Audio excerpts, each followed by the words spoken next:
Hello, everybody. We're back. Is that good or bad? We are delighted to be back. As you know, we spent a good 3.5 weeks in Jamaica, West Indies, and we had a wonderful time. But ever, you were on our minds. We thought about what you were doing and how everything was going, and it is good to see that you're still here, holding on faithfully, and that God is blessing his work as it grows day by day. It's good to be a part of God's work, brethren. It's good to be a part of God's church, and we enjoyed, my wife and I, very deeply and very highly. We were able to see your home down there and see some of the brethren. We weren't able to see many of them, but we were able to see a couple of them. And we were busy. Every day we were busy. Every day we were doing something to the house, to the yard. We had fun, but we missed you very much. But it's a joy for us to be back here in God's house. We look forward to tomorrow. I think the announcement has been made several times that tomorrow at 2, don't come at 10 or 11, be here for the 2 o'clock service. I think we'll have 2 services in the afternoon. So please let us come tomorrow as we celebrate the birthday of the church. That's what it is. The day that Christ and God the Father brought the church into being. Today, I thought of several things to speak about while I was in Jamaica. I thought of Psalm 91. We'll get to that some other time. But today I'd like to take a look with you at the subject of God's appraisal of man. What does God think about man? What do you think about man? We look around in our world and we see degradation. We see human failing. Is that the best that we can do? The answer is certainly no. Turn, if you will, with me to Romans chapter 3, beginning at verse 10. And we have a little glimpse into what God's thinking about us really is. Romans chapter 3, beginning at verse 10. As it is written, there is none righteous, no, not one. There is none that understands. There is none that seeks after God. They have all turned aside. They are together become unprofitable. There is none that does good. No, nor so much as one. Their throat is an open sepulchre. With their tongues, they've used deceit. The poison of asps is under their lips, whose mouth is full of cursing, bitterness. Their feet are swift to shed blood. Destruction and misery are in their ways. What an indictment. And the way of peace they have not known.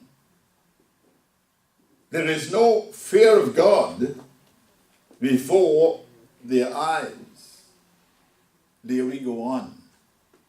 God has made it clear.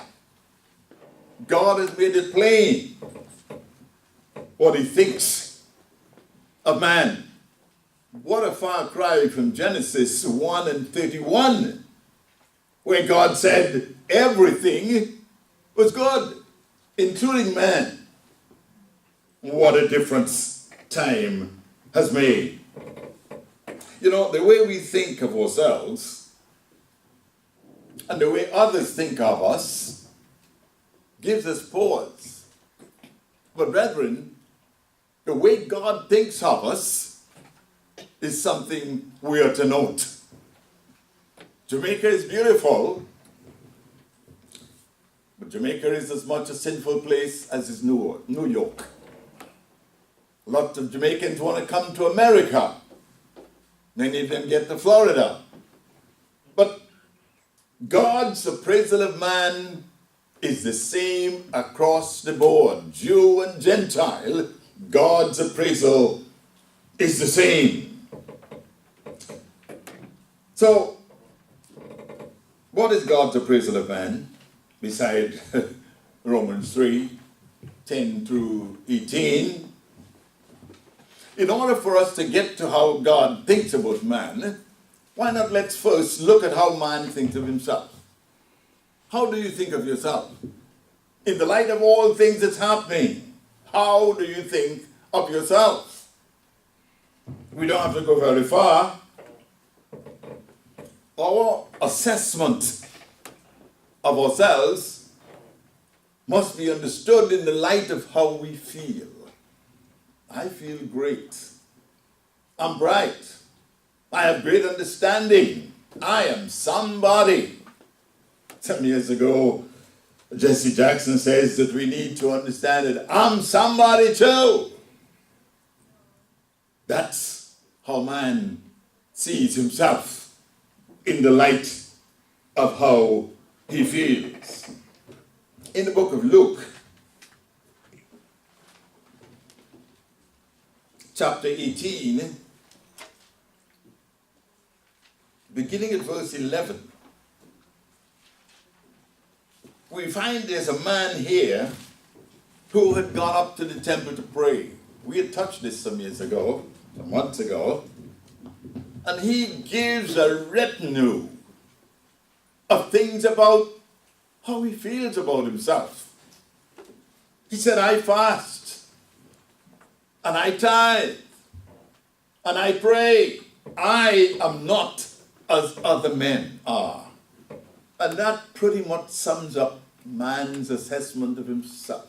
In the light of how he feels, I am great, and I am good, and I know what I'm doing. Don't tell me what to do. Leave me alone. So as far as man is concerned, he is, as Jesse Jackson said, somebody. Nobody's going to put me down. We've seen over the past weeks and months the riots, the killing. Just before we left Jamaica, we heard of the killing in Washington. Thankfully, over the past day or two, the young man who did that dastardly deed killed those people having bought the pizza. You know the story. We saw it in Jamaica. Thank God they caught him. Jamaica wasn't all laughter for us. We were, as we mentioned, doing some work on the house. So we employed a man to do different things in the way of construction, reconstruction, refinishing. And he brought with him a young man, fine young man. And the young man was under his tutorage. He was being taught what to do, how to do this and do that. He did the painting in the area that we were remodeling. That was done.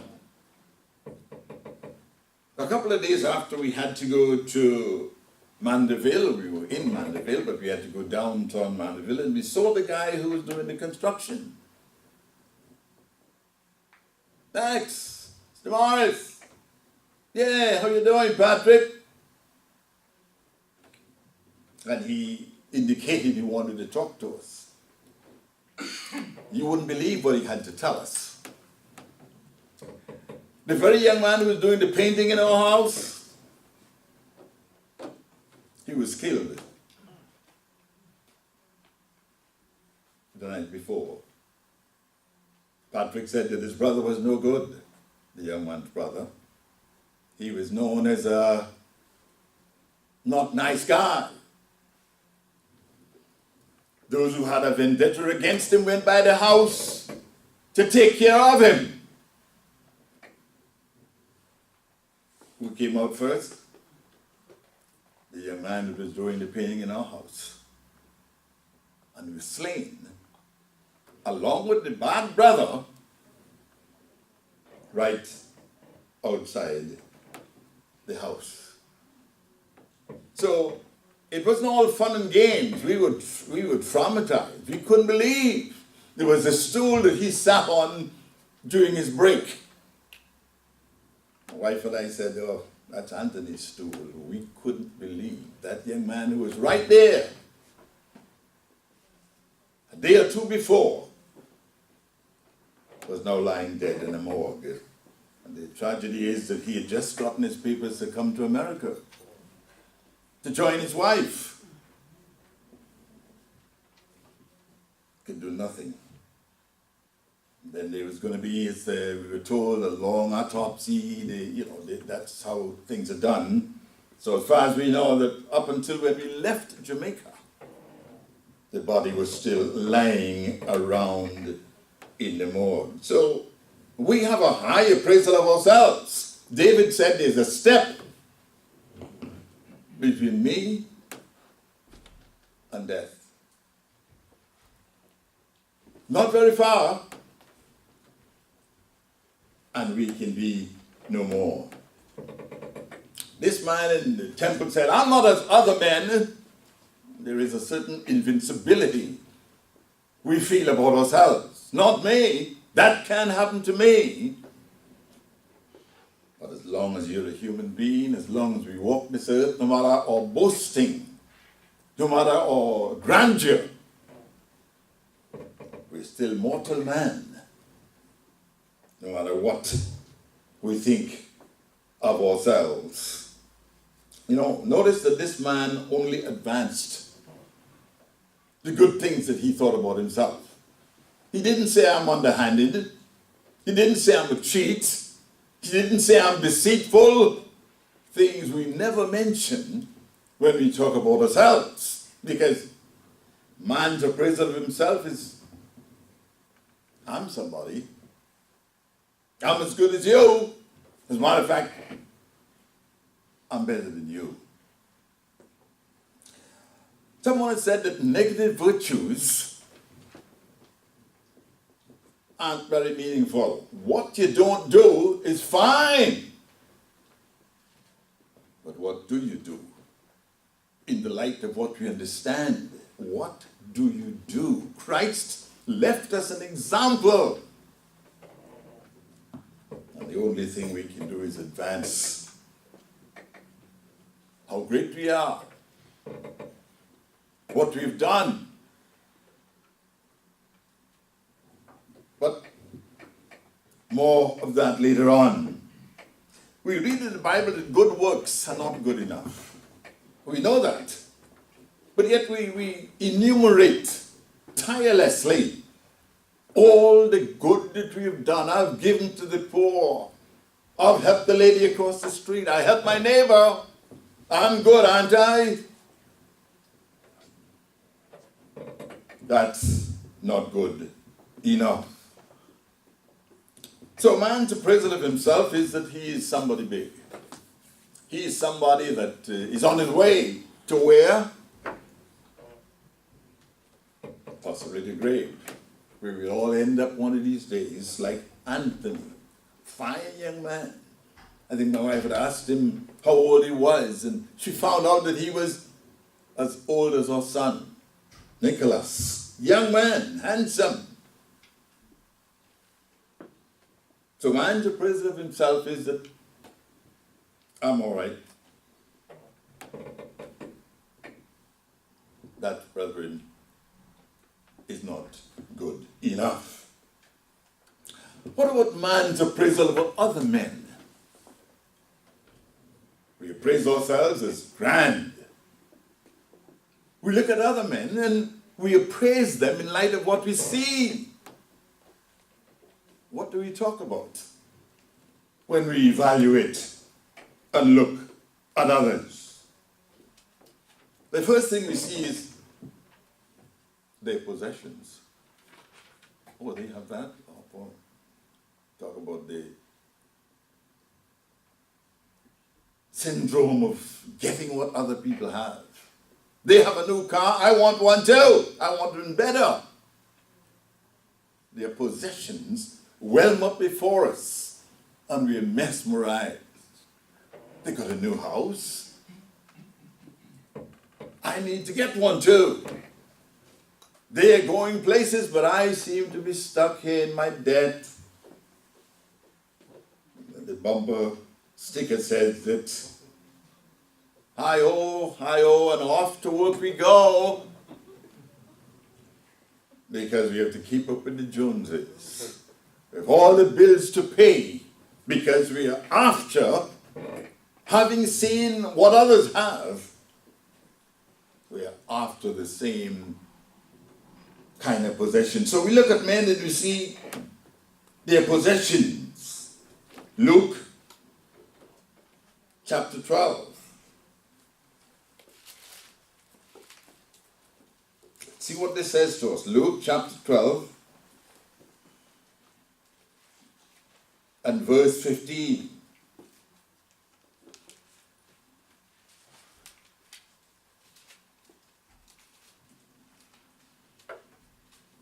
And he said unto them, take heed and keep yourselves from all covetousness, for a man's life consists not in the abundance of the things he possesses. We judge others based on their possession.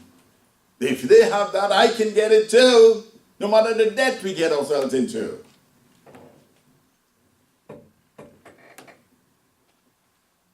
We judge men in light of what we see.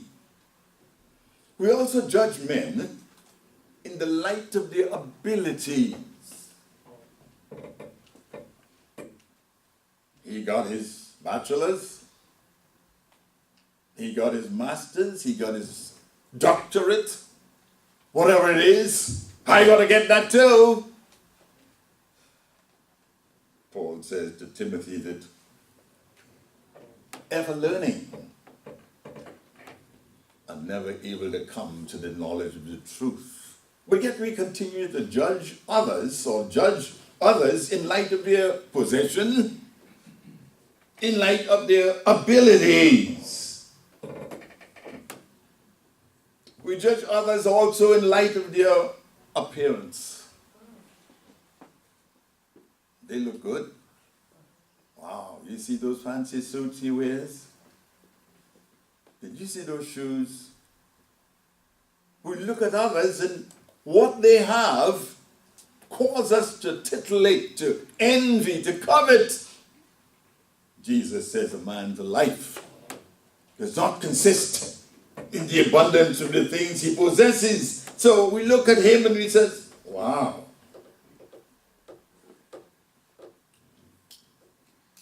Look how he dresses. If only I can dress like that. We forget that it's only clothes. It's only outward appearance, but what is that person interiorly? Oh, he has a bad temper. When he gets mad, he curses. His wife will tell you that. Doesn't come home for a couple of days, but he dresses pretty. And yet we continue to judge men in light of the appearances. What about in light of their education? When we appraise others, we hear that there's a big job. He got that job because he has whatever. And they say it's not what you know, it's who you know. And that is a syndrome that kills us. If I could only get to know the uppity people, the top people, I can be advanced. Because we judge men in light of their abilities. We judge them in light of their appearance. We judge them in light of their education. You know, James says that if you go to church, the guy comes in all nattily dressed, the ushers are tended to put him up front because he looks good.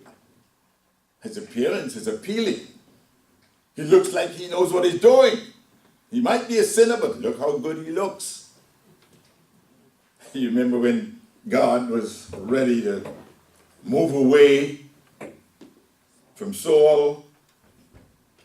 Saul was handsome. Saul was appealing. Israel said, we want a king too. God said, I know this guy. Saul, Kish. Why not choose him? They said, yeah, we want him. When they sought to make Saul king, he was off hiding with the jackasses, donkeys. But yet, they wanted a king so bad. Have you ever wanted something so bad that you would do anything to get it? They wanted a king, like other nations had a king. God said, so, go ahead. And yet God was ready to move this man, handsome, tall, dapper, who couldn't obey God. God was ready to move him from that position, and he sought a man after his own heart. He went to the house of Jesse through Samuel, seeking someone whom he can replace Saul with. Jesse said, well, what are you here for, Saul? Saul had to camouflage his presence because people knew that when he was around, something big was going to happen. He called in all of his sons, and they were arrayed before Samuel. And the Bible said none of them was given the okay or the nod by Samuel. And Samuel said, do you have any other children? Oh yeah, there's this little young man I have out there. He's tending the sheep. Samuel said, bring him, let me see him. And here comes David. The Bible said he was ruddy. He had a lot of hair on his head. Not particularly well dressed. He didn't have on brown shoes. They call it earth tones. And yet, as soon as David came into the presence of Samuel, there was something in Samuel that went off. And David became the chosen of the Lord. Goes on to say that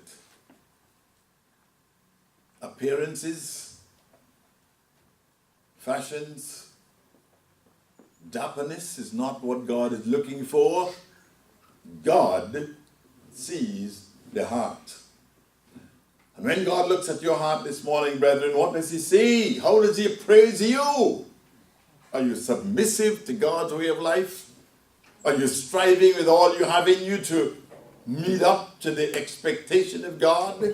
David really had time to brush his clothes off and come because his dad had called him. Didn't know that he was being evaluated to become Israel's next king. So man judges himself as being fantastic. I'm all right. Then he judges other men in light of their possessions, in light of their education, in light of their appearance. Oh, he has a straight nose. Wow, mine is so flat. He's so well proportioned. He is buff. The frivolity of our assessment of other men. How do we judge men? Others? It's becoming more and more apparent in this country. We judge men in light of their race. Before Herbert Armstrong died, the man that God used so powerfully to start God's work in our era, He said, not very long from now, and he died in what, 1996?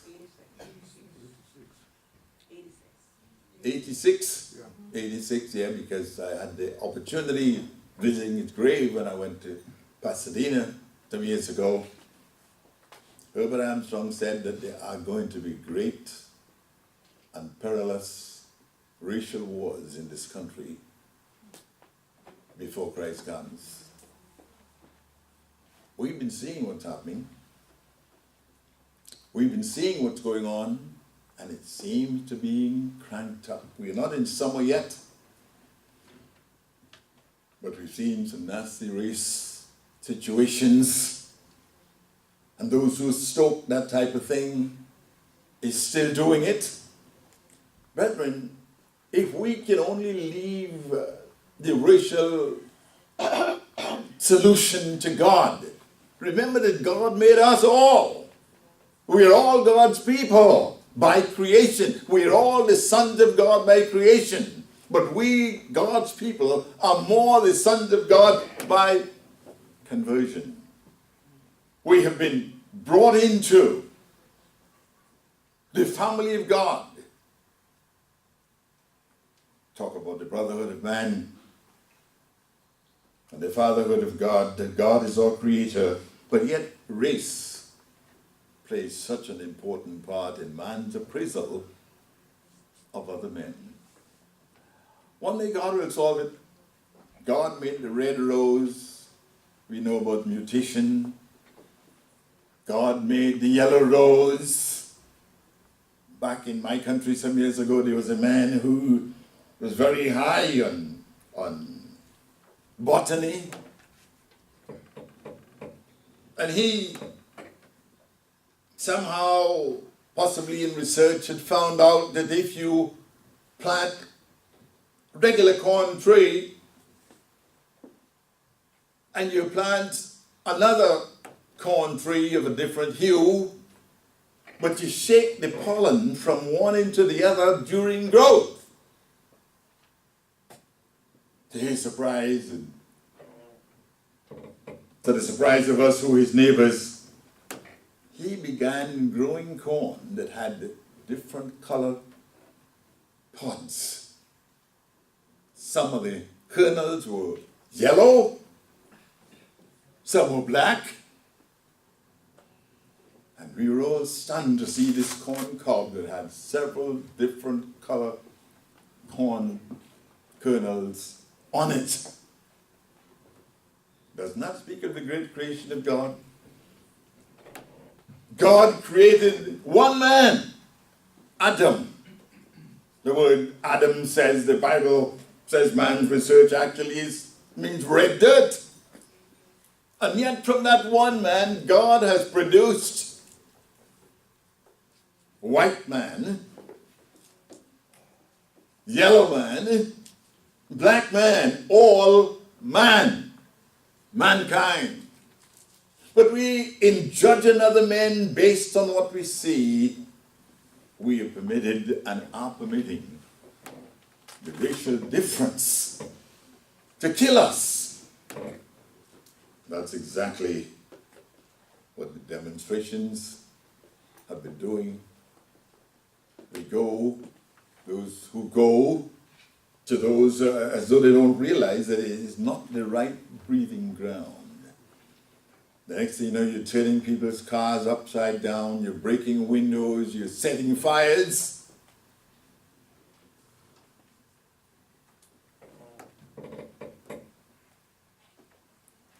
Man's appraisal of other men is in the light of what he sees. And he permits a racial difference. Though we're all of the same God. Isn't that what was just read in the sermonette?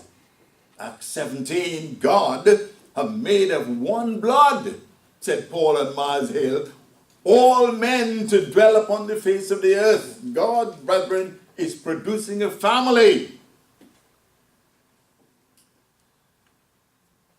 God will eventually bring this nasty, dirty thing called racism those who sought for racial equality. We know the names. Malcolm X is dead. Martin Luther King sought for it with all of his heart. He said the night before, I may not get there with you. One night removed. The following night he laid the dead man in that motel's premises, nearly without a face. Medgar Evers, I mean, the litany of those who've tried to bring about racial equality is endless, because we judge other men based on their possessions, based on their appearance, based on their education, based on their race. Brethren, the best thing we can do is leave it up to God, who made us, that we might all become as he is, because God is creating, God is making a family.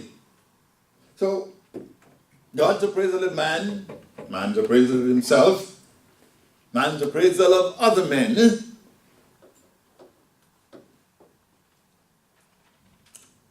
What, therefore, then, brethren, is God's appraisal of man?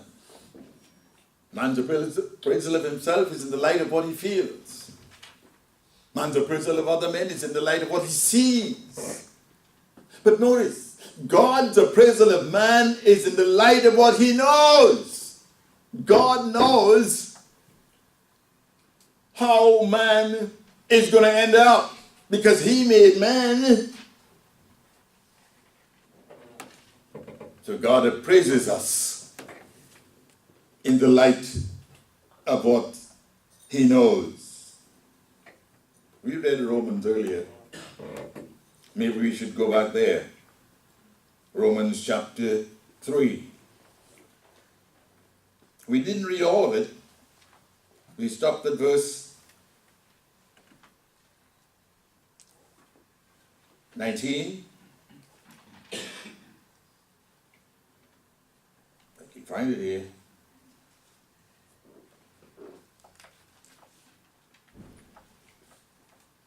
Let's see if we can find anything further here that might help us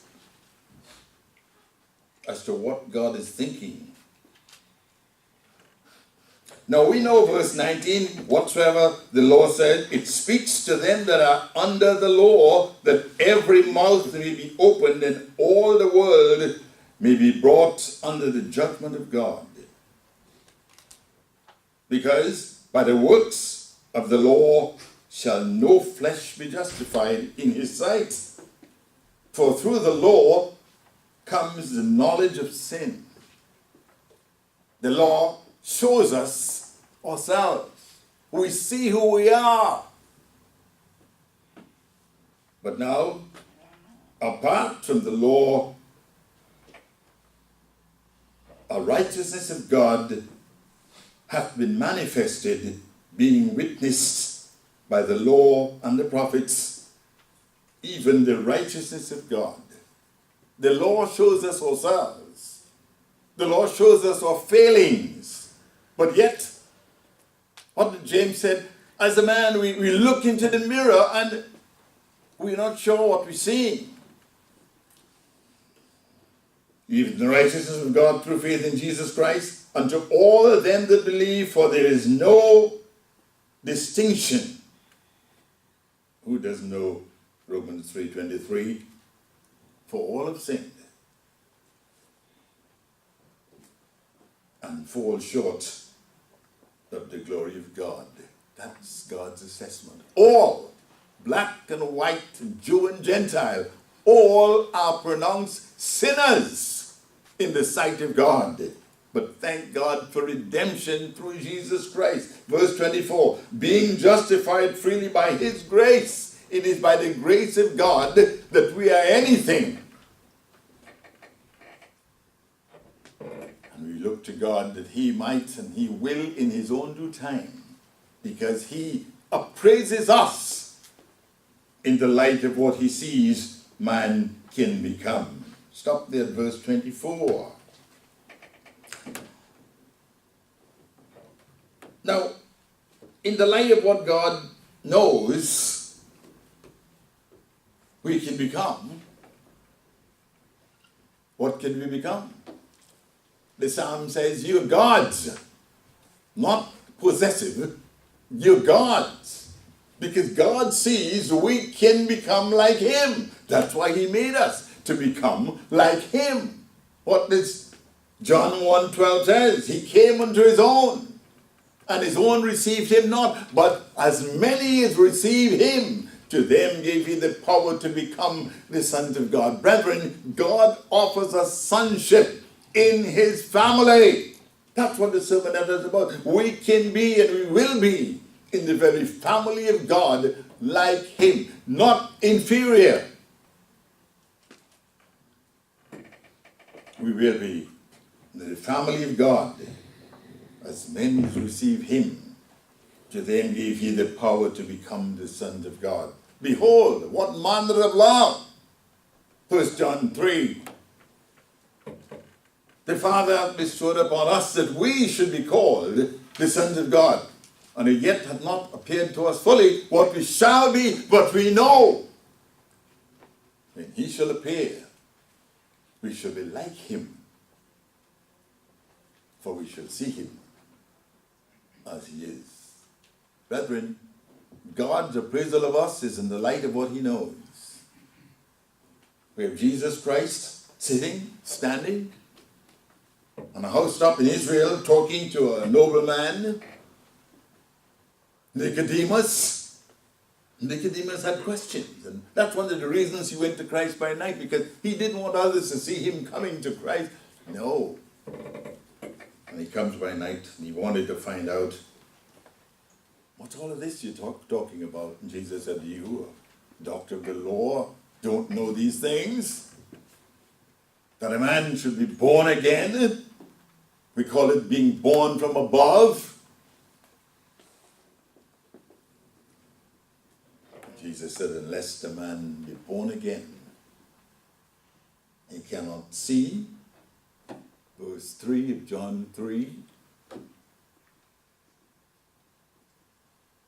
Nor can he enter into the kingdom of God. So, brethren, God's appraisal is that we're rotten, no good sinners. But because of John 3:16, for God so loved the world, that he gave his only begotten Son, that whosoever, no matter his complexion, his kind, his type,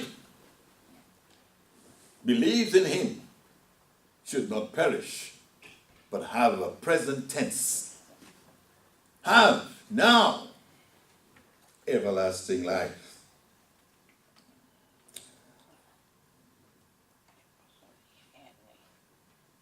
Second Corinthians.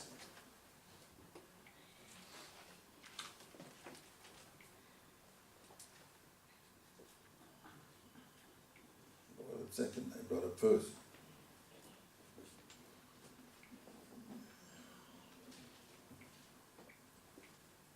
(5:17). Therefore,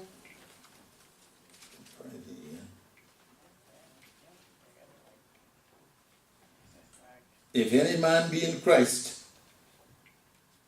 he is a new creature. All the things are passed away. Behold, all things are become new. And that is what God offers in his Son Jesus Christ.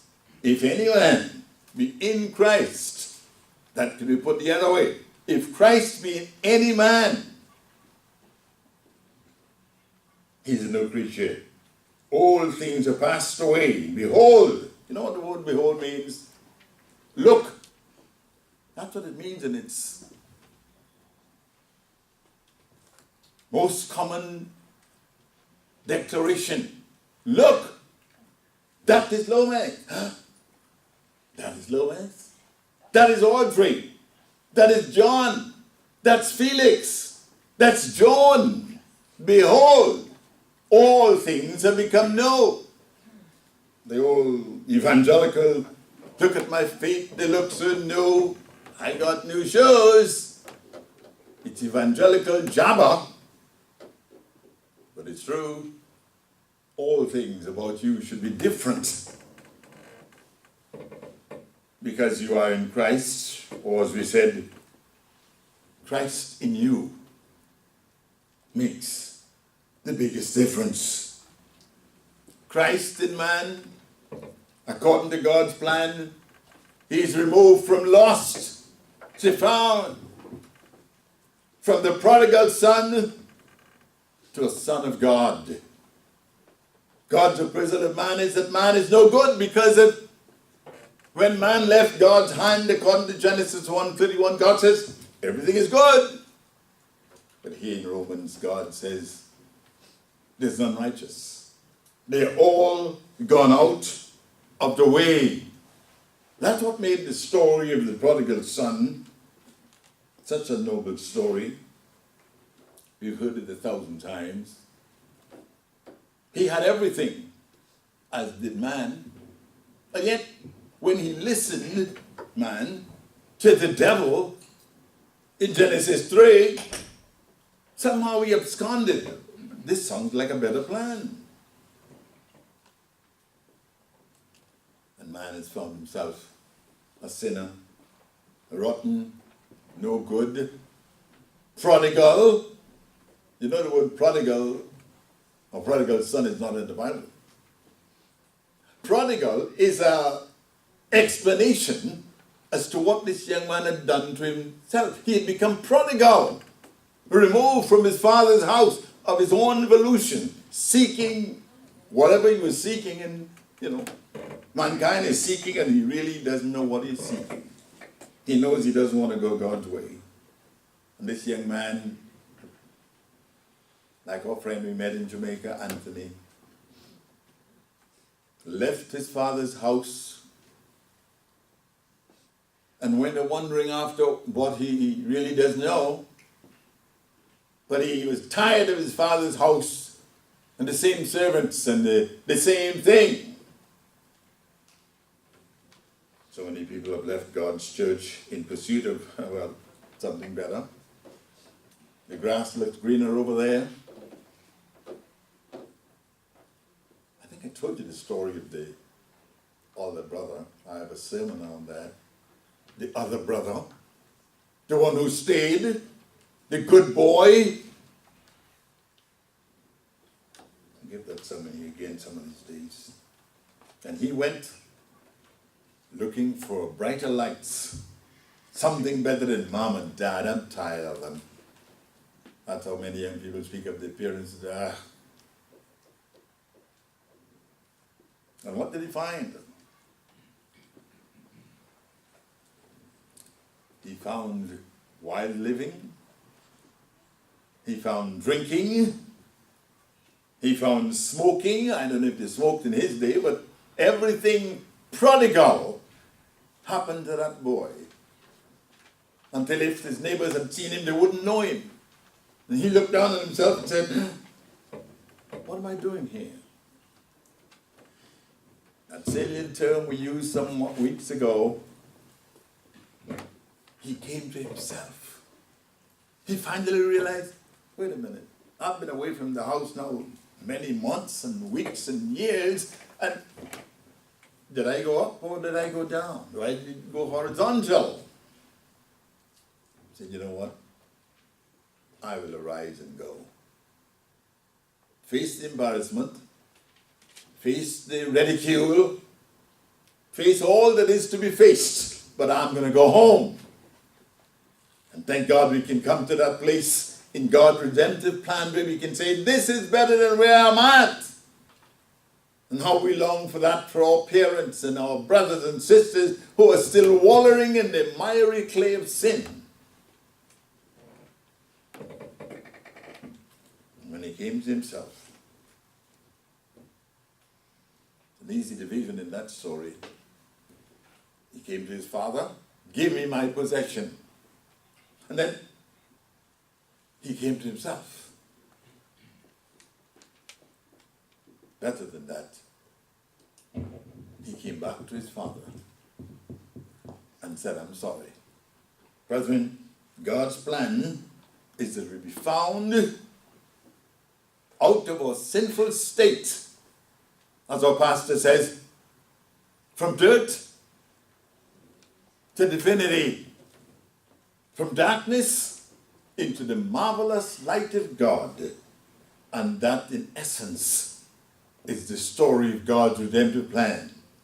We're sinners, but by the grace of God, we can be found and we can become the very sons of God.